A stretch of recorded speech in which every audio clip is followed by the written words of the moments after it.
Darito na ang malalaking balitang Central Luzon ngayong araw.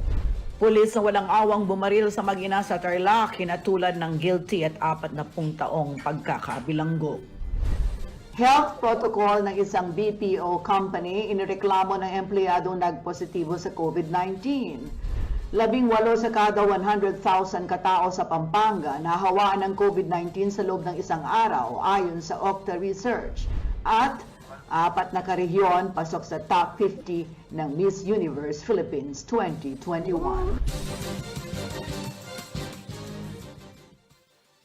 Mario Pabengi, Pampanga, magandang gabi Central Luzon. Ako si Sonia P. Soto at itong mga nangunguna tinutukang balita ng CLTV News. Hinatulan ng Paniki Regional Trial Court Branch 106 na guilty ang dating pulis na si Janelle Nuesca dahil sa pagpatay sa mag-ina sa Tarlac. Ang aktual na pamamaril sa mag-ina ni Nuesca ay nakunan pa ng video na nag-viral sa social media. December 20, 2020 nang magkaroon ng alitan sina Nuesca at magnanay na Sonia at Frank Gregorio dahil sa ingay mula sa boga o improvised firecracker. Sinentensyahan ni Judge Stella Marie Asuncion si Nuesca ng reklusyon perpetua o 40 taong pagkakabilanggo. Pinagbabayad din ng dating pulis ng danyos na nagkakahalaga na ng 952,560 pesos. May dati na ring alitan si Nuesca at ang pamilya Gregorio tungkol sa right of way sa kanilang lugar. Sa desisyon ng Tarlac Court, sinasabing hindi alam ng mga biktima na may baril si Nuesca sa mga oras ng pagtatalo. Apektado na rin umano maging ang kabuhayan ng mga kababaihan sa Isla Pamarawan sa Malolos, Bulacan. Ang pagdadaing. Tumumal daw ang kanilang negosyo matapos mabawasan ang mga huling isda sa karagatan. Hinala ng mga residente sa isla may kinalaman sa pagkawala ng mga isda ang ginagawang paliparan sa di kalayuan. Narito ang ikalawang bahagi ng special report ni Rainiel Pawid.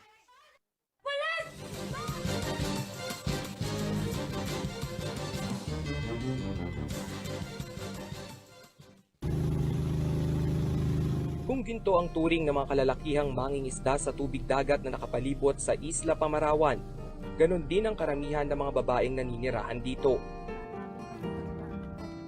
Sa tubig na kasi umiikot ang buhay at hanap buhay ng mga kababaihan sa isla. Bahagi ng huli ng mga mangingisda ay laan para naman sa isa pang kabuhayan ng komunidad, ang pagdadaing. Inalagay na ho namin sa plastic. Binebenta namin kung sino gusto bumili.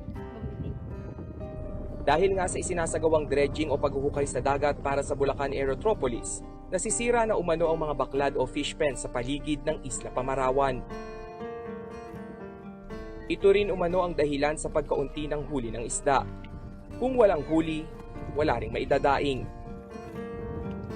Si Nanay Puring higit 2 dekada nang dumidepende sa pagtutuyo ng isda. Ang 1 kilo ng daing, 200. Pag po naka 5 kilo, 8 kilo ko, maray-ray na din po yun. Ngayon po, Ngayon po, 1 kilo lang po ang bawat bilad ko po na rin. Wala pang 1 kilo, kalahating kilo lang po. Ang masaklap pa ang dati-rating islang nagbebenta ng napakaraming lamang dagat.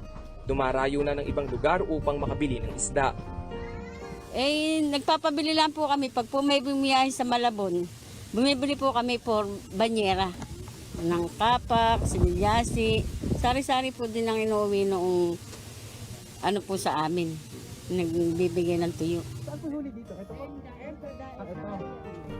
Ang isa pang magdadaing na si Jeanette labis na nababahala sa unti-unting pagkalugi ng kanilang hanap buhay. Dahil nga sa pagkaunti ng huling isda ang mga pinatutuyo niyang daing, sila na lamang umano ang kumukonsumo. Bali, pang ulam lang po. Minsan nilalako po. Panggastos ng mga bata, kulang pa. Bali, wala pong dating ang kita ngayon dahil walang mahuli. Sa kabila ng pagiging planchado ng kontrata at timetable sa konstruksyon ng Bulacan Airport, hindi pa rin tuluyang mawaglit kay Jeanette ang kakaunting pag-asa na baka maisalba pa nila ang estado ng dagat na kanilang ikinabubuhay. Sana po itigil po ang pinagagawang Aerotropolis dahil nasisira ang aming pinagkukuhanan panghanap buhay. nawawalan kami ng kita. Paano naman ang mga anak namin? Hindi na nakatungtong pa ng kolehiyo ang ilan sa mga kababaihan sa isla na kaedad nila Nanay Puring at Janet. Kaya sa paghina ng pagdadaing tila natutuyo na rin ang kanilang pangarap na mapagtapos ng pag-aaral ang kanilang mga anak. Batid umano kasi nila ang kasalukuyang sitwasyon na wala ng kasiguraduhan kung hanggang kailan sila mabibiyayaan ng dagat. Kasalukuyan namang gumugulong ang dialogo sa pagitan ng Office of the Mayor at ng mga concerned citizens sa kung anong tulong ang may papaabot ng lokal na pamahalaan sa mga apektadong residente. Sa pag-usad ng proyektong pagpapaganda umano ng sistema ng transportasyon sa Kalakhang, Maynila, patuloy na palaisipan para sa mga kagaya ni Nanay Puring at Janet kung hanggang kailan na lamang nila kakayaning mamuhay sa Isla Pamarawan.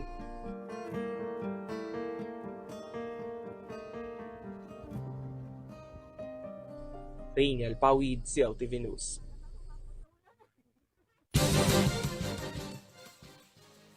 Abangan naman bukas ang makulay na buhay ng mga kabataan sa Isla Pamarawan.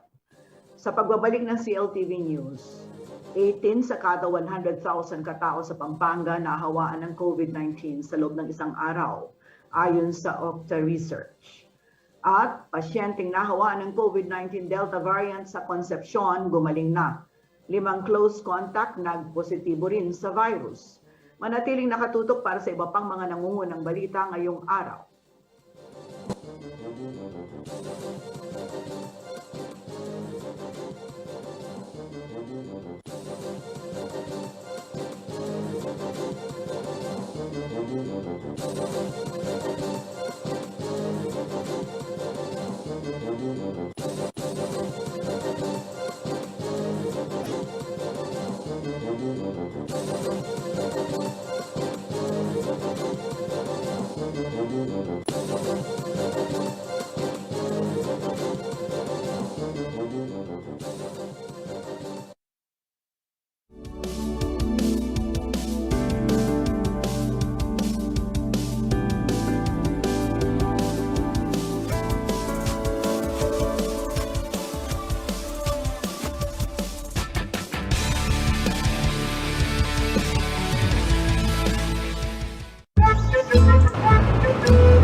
Introducing the Ford Everest with 2-liter bi-turbo diesel engine and 10-speed automatic transmission. The new Ford Everest. Extraordinary happens offline.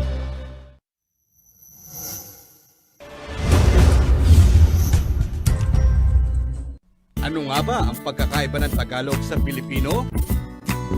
Ang Tagalog ay tinuturing na puro, samantalang ang Pilipino ay hindi puro. Halimbawa, ang salitang pulong ay Tagalog, habang meeting naman sa Filipino. Guro sa Tagalog, habang teacher naman sa Filipino. Buwan ng Agosto, buwan ng wika. Take full advantage of the power of TV and digital media when you advertise with CLTV.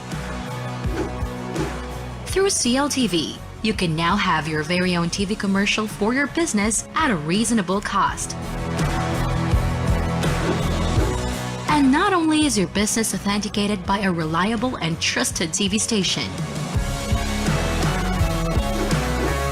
you can also reach our captive audience through CLTV's various digital media platforms at the same time.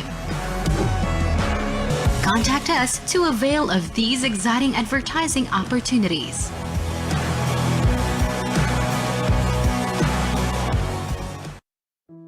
Welcome back! Kung may pagbabago sa inyong mga bahay, mayroon din dito sa ating pinagtatrabahuhan. Una, kukuhaan kayo ni Manong Guard ng inyong temperatura. Kapag mataas ang inyong temperatura at may iba pang sintomas, kailangan kayong matingnan sa ating klinik o ipadala sa pinakamalapit na health center o pauwiin kung may sakit. Siguraduhing malinis ang mga kamay bago pumasok sa pinagtatrabahuhan. Ugaliin ang pag-sanitize ng kamay. Bukod sa face mask, maaaring humingi ng pang-disinfect na panglinis ng inyong workstation sa admin. Panatilihin ang physical distancing at all times. Kapag may meeting o diskusyon, iwasang gawin ito sa masikip at maliit na lugar. Siguraduhin na may tamang ventilasyon at limitahan ang bilang ng mga tao sa meeting room. Sundin ang 1 meter rule sa physical distancing. Masarap man magkwentuhan tuwing break, iwasan na magtagal o magsabay-sabay at dapat mayroon pa ring physical distancing.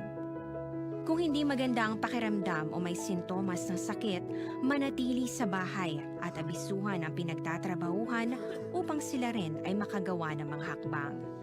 Huwag kalimutan ang mga natutunan dahil ito ang ating sandata para maging handa sa new normal.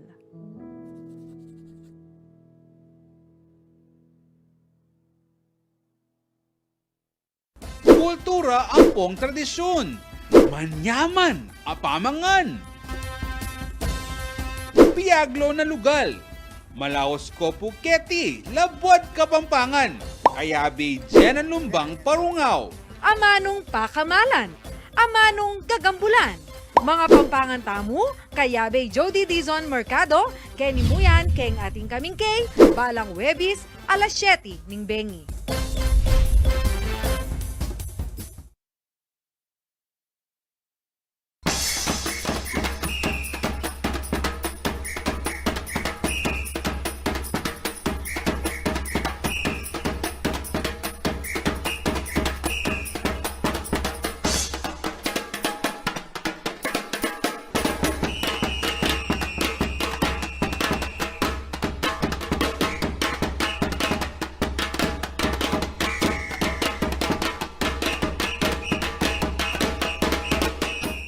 Pinagkakatiwala ang puwersa sa lokal na pagbabalita.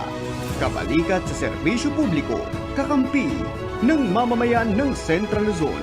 Ito ang CLTV News and Current Affairs.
Alamin ang mga batas at ordinansa na isinusulong ng Sangguniang Panlunsod.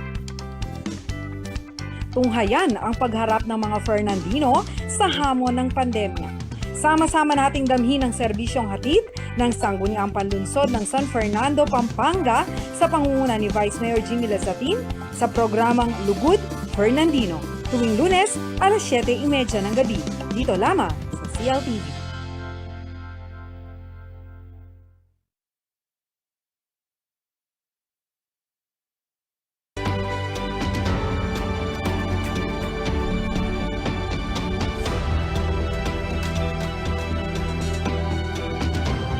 Experience and discover Japan. Only here at CLTV 36.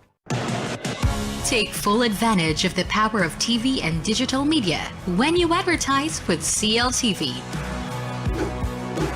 Through CLTV, you can now have your very own TV commercial for your business at a reasonable cost. And not only is your business authenticated by a reliable and trusted TV station, you can also reach our captive audience through CLTV's various digital media platforms at the same time. Contact us to avail of these exciting advertising opportunities.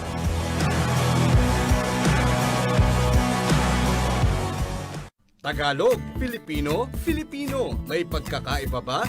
Taong 1959, nang palitan ng Department of Education ang pangalan ng pambansang wika. Mula sa Tagalog, pinalitan ito ng Filipino. Dahil naman sa patuloy na impluwensya natin sa wikang Banyaga, gaya ng sa Amerika at Espanya. Taong 1987 nang tuluyan ang palitan ng Filipino sa Filipino upang mas maging malaya ang pagtanggap ng mga salita sa wikang Banyaga. Buwan ng Agosto, buwan ng wika.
Nagbabalik ang CLTV News at sa iba pang mga nangungunang balita. 18 sa kada 100,000 tao sa lalawigan ng Pampanga ang hawaan ng COVID-19 sa loob lamang ng isang araw. Ito ang lumabas sa pag-aaral ng Octa Research Team na isinagawa noong August 19 hanggang August 25, 2021. Dahil dito ipinagutos na ni Governor Dennis Pineda na dagdagan ang mga temporary treatment facility sa kada munisipyo upang matugunan ang pangangailangan ng mga nagpo-positibo sa virus. Narito ang report.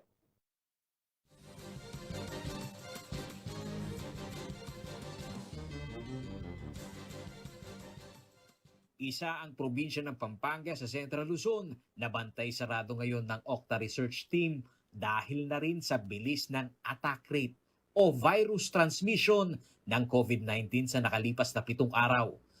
Sa Octa Monitoring Report na inilabas ni Professor Guido David ngayong August 26, 2021, nasa 18.48% ang average daily attack rate o ADR sa Pampanga. Simula yan August 19 hanggang August 25. Ibig sabihin nito, 18 sa kada 100,000 kabalin ang nagpo-positibo sa virus.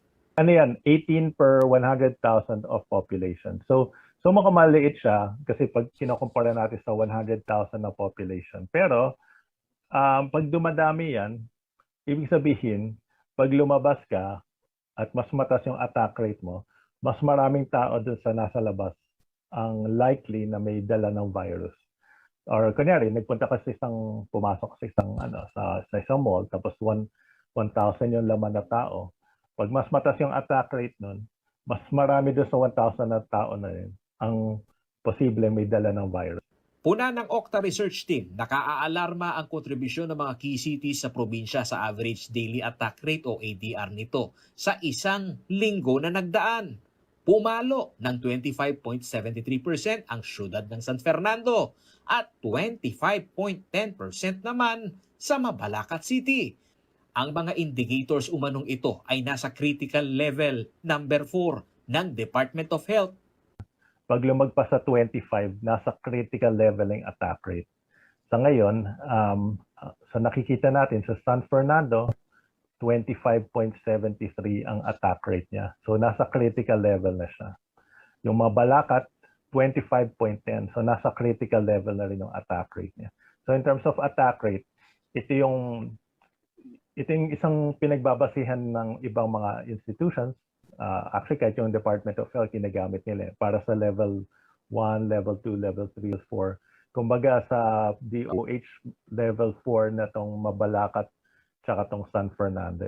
Kaugnay umano ng karakter ng Delta variant ang bilis ng hawaan na nakikita at ramdam sa mga kalapit na probinsya ng National Capital Region. Mas kalat umano ngayon sa lahat ng miyembro ng isang household ang hawaan ng virus sa lumalabas na surveillance ng mga local government unit. At isa pa umanon dapat tignan ay kung tunay na nasunod ang health and safety protocol sa mga public transport na kumukontrol sa mobility ng mga residente sa isang komunidad na nagpapalala sa transmission. Usually, at least dito sa Metro Manila, ang datos namin, pag may nahawaan na isang bahay, usually nahawaan na lahat. Dati hindi naman ganun May mga nakakaligtas may mga hindi nahahawaan kasi hindi ganun kalakas yung hawaan. So, yung household transmission malaki Yung sa public transportation, isa pa yan na posibleng source of transmission. Samantala, sa panig ng Provincial IATF ng Pampanga, nagpatawag na ng emergency meeting si Pampanga Governor Dennis Delta Pineda kahapon, August 25, 2021. Sa COVID-19 surge na ramdam sa probinsya, ipinag-utos ng gobernador na i-maximize o dagdagan ang mga temporary treatment facilities ng kada lokal na pamahalaan. Nilinaw rin nila ang mga pulusiya ng granular lockdown sa mga bayan na maituturing na hotspot.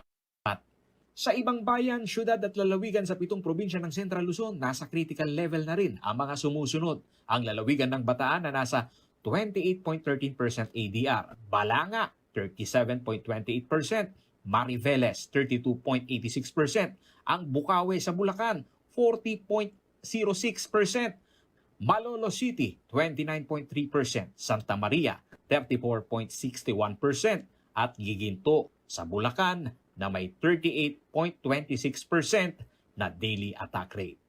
Paolo G. Santos, CLTV News.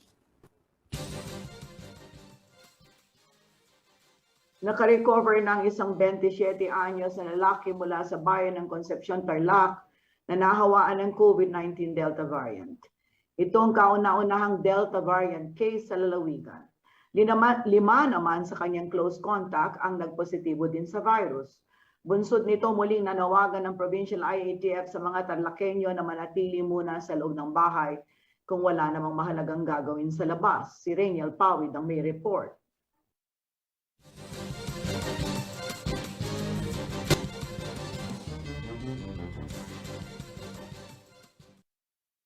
Gumaling na ang unang pasyenteng nahawaan ng COVID-19 Delta variant sa lalawigan ng Tarlac. Mula ito sa Barangay San Jose sa bayan ng Concepcion.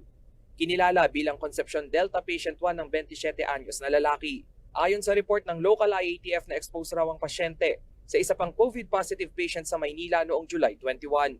Na-admit si Concepcion Delta Patient 1 sa Jose B. Lingad Memorial General Hospital sa Pampanga nitong July 29 at nakalabas noong August 9. Dahil nakapasok na ang Delta variant sa kanilang lugar, doble ingat na ngayon ang parking attendant na si Mario Arceo. Hindi ko ako nag-ahal sa mga tao, di ako lumalapit para hindi ako, kasi di pa ako nabasin Kaya nung pag nadapong ka na sa Kiseo, kawawa yung pamilya mo, kawawa yung katabi mong nagtatrabaho dito. Ayon kay Mayor Andy Lacson, 8 sa mga close contacts ng pasyente ay agad natukoy ng mga contact tracer. Isinailalim sila sa antigen swab test at napag-alamang 5 sa kanila ay nagpositibo sa virus habang 3 ay negatibo. Agad-agad hiniwalay ito, nasa quarantine facility. At ang maganda naman, yung second gen contacts nila, wala naman nagpositibo. Babalik naman tayo ulit dun sa lagi nating pinag-uusapan na health protocol. But at the end of the day, yung susi talaga dito, disiplina. Dahil sa takot sa mas nakahawang SARS-CoV-2 variant, minamadali na ng Provincial IATF ang vaccination rollout sa buong lalawigan. Hindi man umano 100% hindi na matatamaan ng COVID. Subalit mabisang pangontra pa rin ito para makaiwas na mauwi sa pagkasawi ang kondisyon ng pasyente. Ayaw natin po maging severe at critical kayo, kaya bakuna po ang talaga nating tinututukan. Stay home policy pa rin ang panawagan ng mga opisyal sa kanilang mga residente, lalo na kung walang essential activity na gagawin sa labas. Sa lahat po ng mga kabataan, 18 years old and below, at ang ating mga senior citizens, kung hindi importante po ang lakad, stay home lang po muna tayo. Nitong August 24, pumalo na sa 10,819 ang confirmed total cases sa buong probinsya ng Tarlac.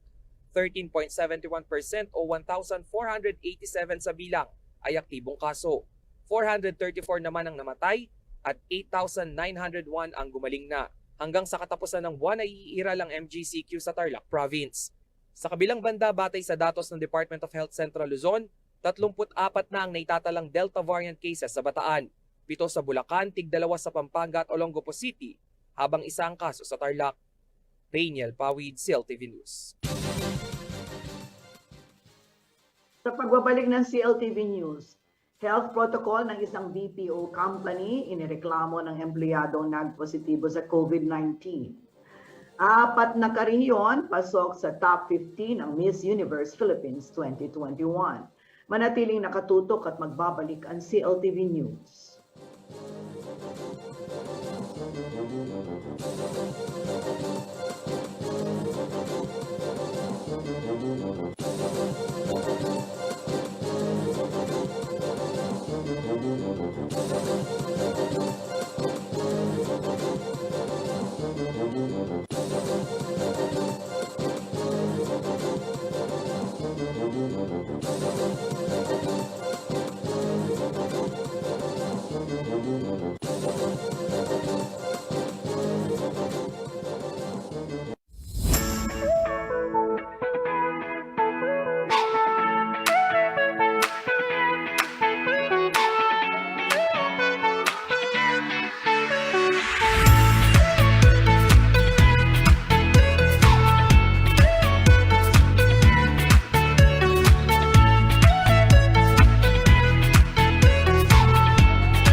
Programang ito ay hatid sa inyo na Fiesta Communities Incorporated at ng Houseland Development Corporation.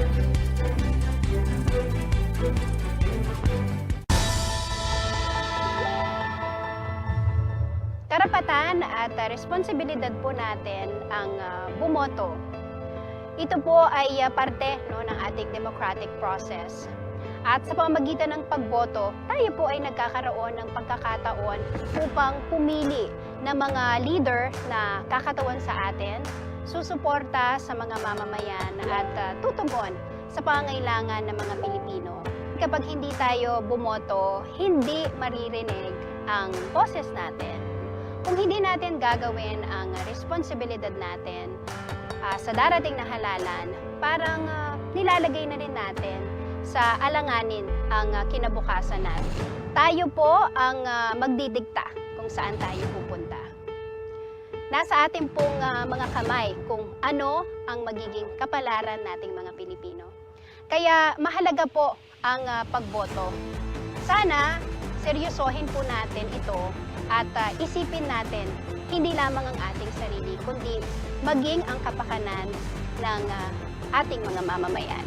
Rehistrado na po ako para bumoto. Ikaw?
pinagkakatiwalaang puwersa sa lokal na pagbabalita. Kabalikat sa serbisyo publiko, kakampi ng mamamayan ng Central Luzon. Ito ang CLTV News and Current Affairs. Maraming pagbabago ang dulot ng COVID-19 pandemic sa ating buhay. Kasama na rito ang pananatili sa bahay at paglabas lamang kung talagang kinakailangan. Ngayon, bahagi na ng ating kasuotan ang face mask kapag lalabas ng bahay. Huwag kalimutan na magdala ng alcohol o sanitizer upang mas madalas makapaglinis ng kamay. Sundin ang mga panuntunan ng pampublikong sasakyan, lalo na ang physical distancing. Kahit sa pamilihan, dapat ring sumunod sa new normal. May mga lugar din na kailangang magrehistro para magamit sa contact tracing. Kung maaari, subukan ang mga contactless transactions tulad ng online banking, online payment o kahit online shopping para hindi na lumabas ng bahay. Huwag kalimutan ang mga natutunan dahil ito ang ating sandata para mas maging handa sa new normal.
Nagbabalik ang CLTV News at sa iba pang mga nangungunang balita.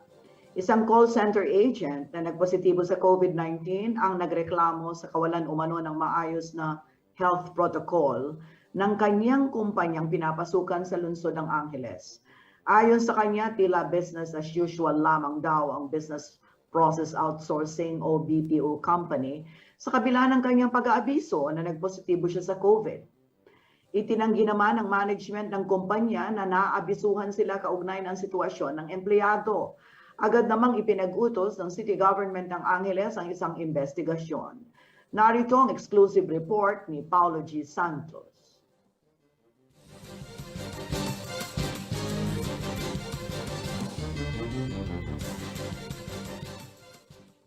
Nakakasakit ng loob, Sir Pao, na alam mo yun, yung pinapatabangan ka nila, ngayong wala kang pakinabang, para kang basurang itatapon na lang. Wala man lang pasabi na, kailangan muna natin gawin to, ganyan. Kung sakaling gumaling ka na, kung gusto mong bumalik sa trabaho, sige, okay lang. Pero yung basta ka na lang tatanggalin at basta na lang lulutang yung salitang forced termination, masyado pong masakit. Ito ang madamdaming pahayag ni Jean Ibarra mula sa Arayat, Pampanga. Nagtatrabaho siya bilang isang call center agent sa F3EA Servicing Company sa Angeles City. Nagpositibo siya sa COVID-19. Kwento ni Ibarra, bago pa niya malaman na siya'y COVID-19 positive nitong gabi ng August 20, 2021, ay nagawa pa niyang makapasok sa trabaho. Pero sa night shift duty niya umano na yon, ramdam ng call center agent ang sintomas ng COVID-19. Nakaramdam po ako ng kaunting paninikip sa dibdib ko around 12 midnight to 1 a.m. During that time, medyo nakasumpong po yung asthma ko, kaya in-ignore ko kasi minsan nararamdaman ko naman talaga na sumasakit yung dibdib ko. Ang ubo at sipon na may kakambal na hirap sa paghinga ay hindi binaliwala ni Ibarra.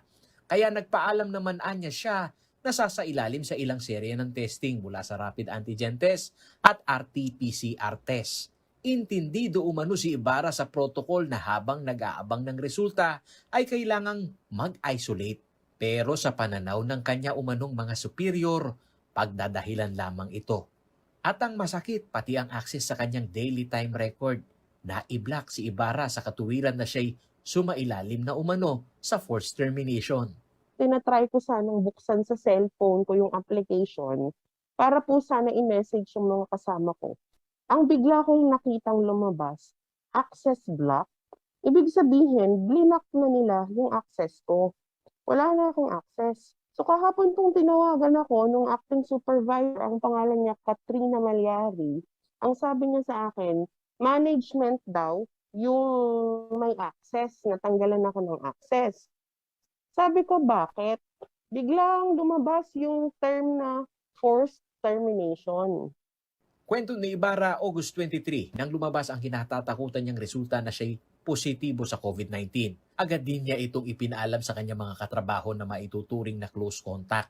Pero sa mga screen message na palitan ng mensahe ng kanyang mga takot na kasamahan, ang management wala umanong agarang pagtugon sa pangyayari at ito'y tila business as usual.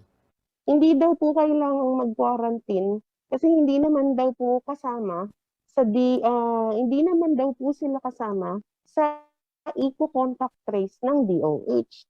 Tinawagan ng CLTV News ang Human Resources Officer ng F3EA Servicing Company na si Yamrev Chaneco. Itinanggi niyang alam na nila na nagpositibo sa COVID-19 ang kanilang empleyado.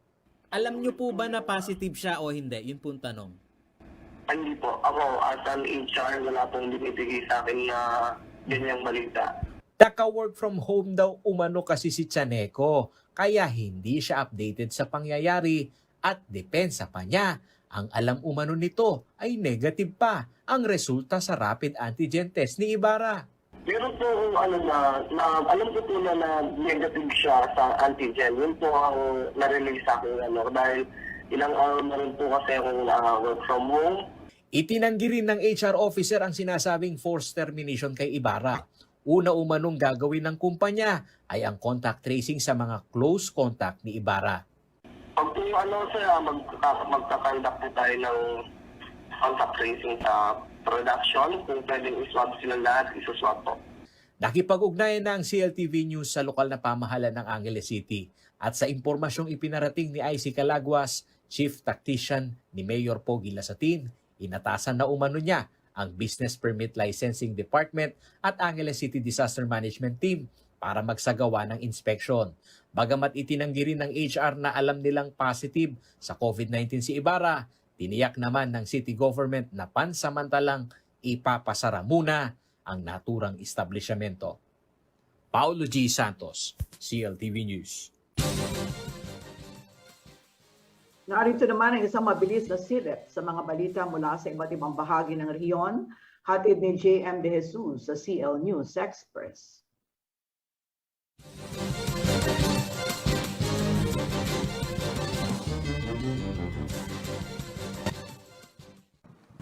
Pinag-iingat ng pamahalaan ang panlalawigan ng Bulacan ng mga Bulakenyo sa sakit na leptospirosis.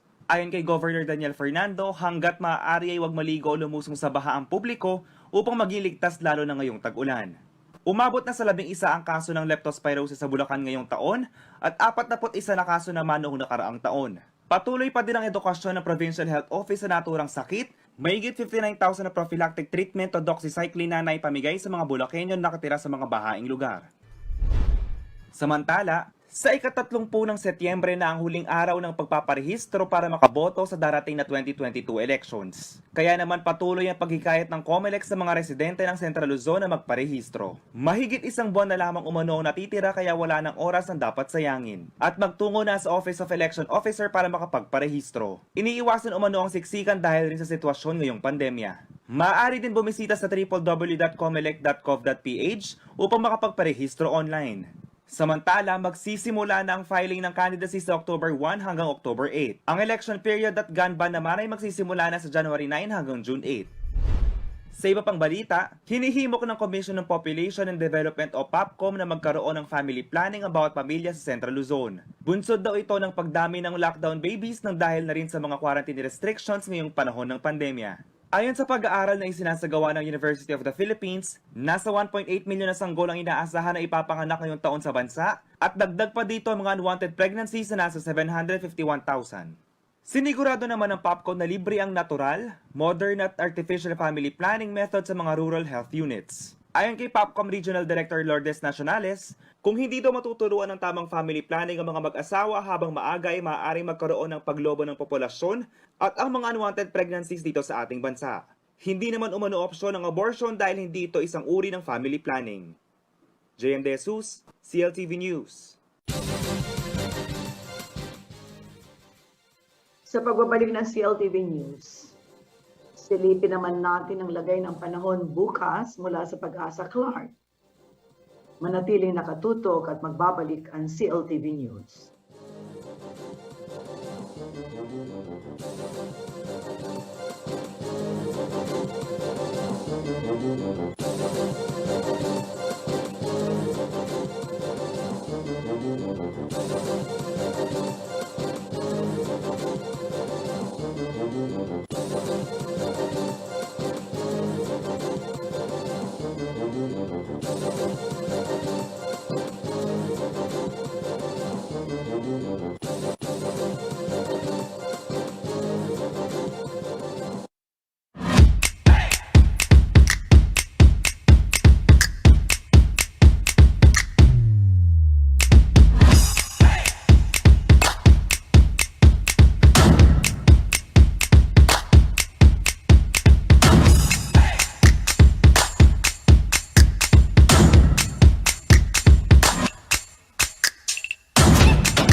Nabakunahan na, maaari na bang itigil ang pagsusuot ng face mask, face shield at iba pang minimum public health standards?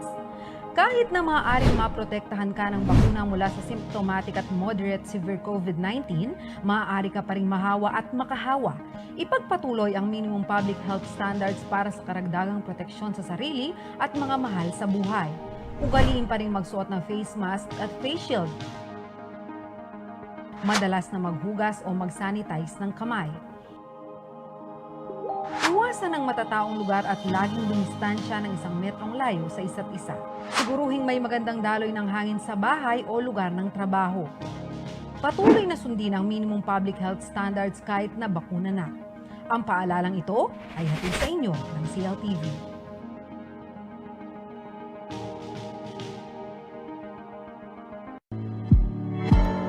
Tutugon tayo sa hamon ng krisis at patuloy tayo sa pagsisilbi sa ating mga karehiyon.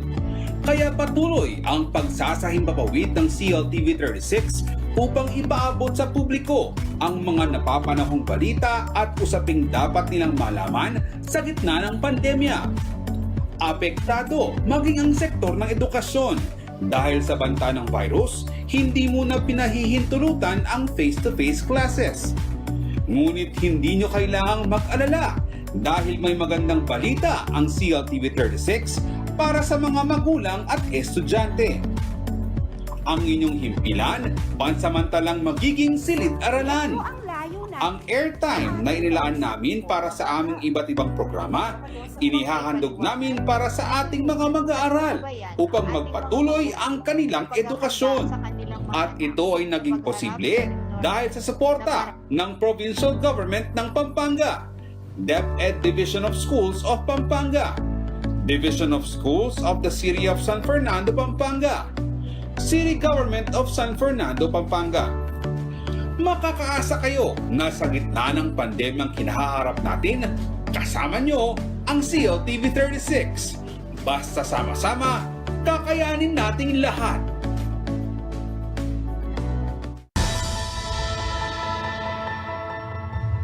Bawat boto ay mahalaga dahil ito yung pagkakataon na pantay-pantay ang tingin sa bawat Pilipino. Ito yung pagkakataon na pantay-pantay na may karapatan tayo para ihalal yung mga gusto nating manungkulan sa gobyerno. Ang hindi pagboto ay pagsasantabi ng isang karapatan para maihalal nga natin yung mga nararapat na maging opisyal ng gobyerno para makapili ng mga susunod na mga leader na mamumuno sa ating bansa na mayroong vision para maging maayos nga yung panunungkulan o yung isang administrasyon. Kung gusto nyo pong baguhin na yung buhay nyo at magbago na yung ekonomiya ng bansa, ito na yung pagkakataon para magparehistro tayo at bumoto para sa magiging tamang liderato ng bansa. Rehistrado na ako para bumoto. Ikaw!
Nagbabalikan si LTV News.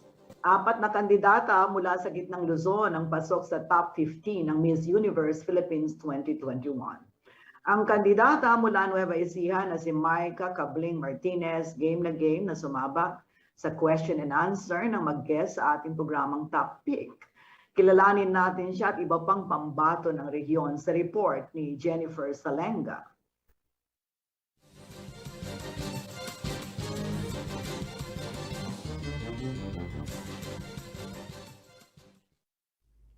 Matapos i-showcase ang kanilang Paracela skills and beauty mula sa runway at casting video challenges, ipinakilala na ng Miss Universe Philippines 2021 ang top 50 delegates. Pinili ang top 50 base sa votes at Miss Universe Philippines Organization judges. Sa 50 delegada, 4 ang mula sa gitnang Luzon. Sila sina Mirhan Hipolito ng Angeles City, Janela Marie Ventura ng San Rafael, Bulacan, Joanna Marie Rabe ng Zambales at Micah Cabling Martinez mula Nueva Ecija. Sa aking panayam sa pambato ng Nueva Ecija na si Martinez, ipinakita nito ang kanyang galing ng mag-ala Q&A portion kami sa programang Topic. If you had a chance to discuss a social issue with the world leaders, what issue would it be?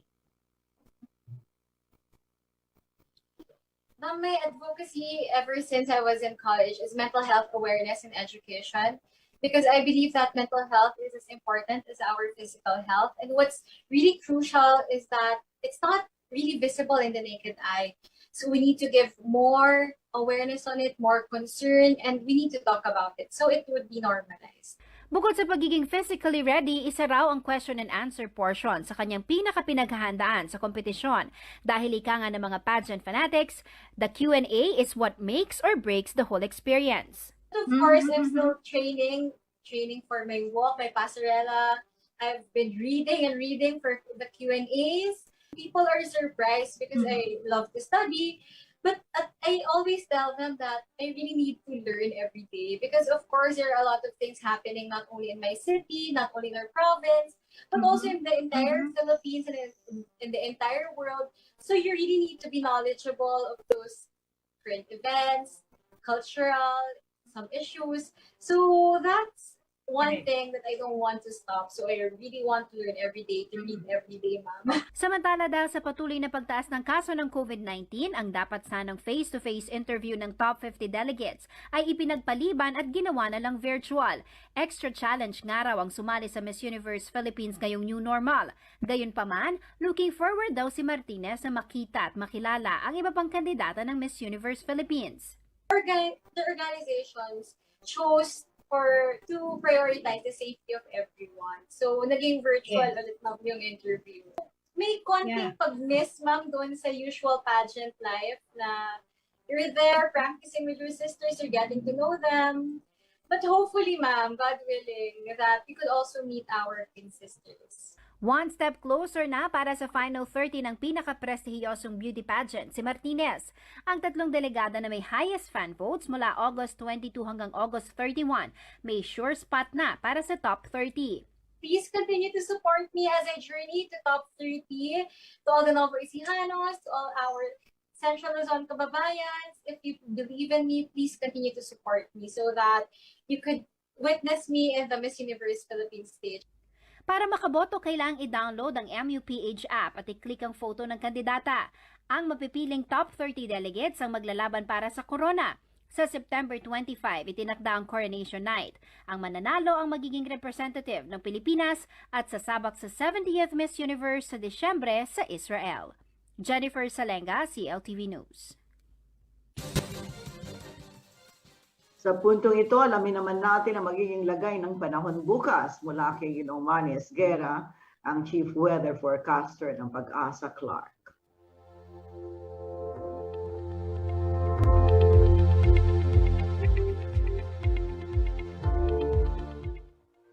Okay, ang Intertropical Convergence Zone pa rin nakaka-apekto dito sa may Southern Luzon, Visayas at Mindanao.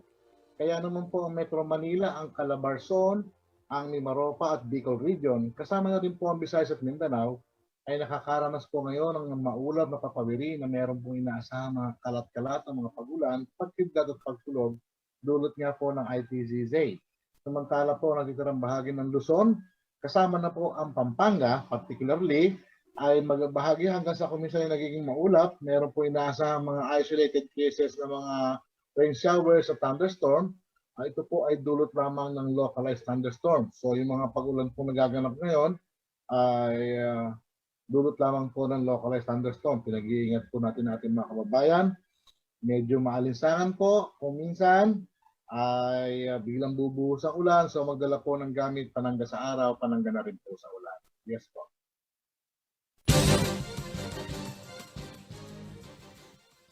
At yan ang mga balita na kalap ng CLTV News. Para sa karagdagang detalye, maaari nyo i-follow ang aming social media pages. Para sa Facebook, at CLTV36 Official, at CLTV36 News. Para naman sa Twitter, bisitahin ang at CLTV36. Kung gusto naman ninyo ng Instagram, puntahan ang at CLTV36 Official. Kung nais yung balikan ng mga programa ng CLTV, pwede nyo bisitahin ang aming YouTube channel at CLTV36 Official at ang aming website sa www.cltv36.tv. Kasama ang buong puwersa ng CLTV News and Current Affairs. Ako po si Sonia P. Soto. Maraming salamat. Mag-iingat po kayo mga karehiyon.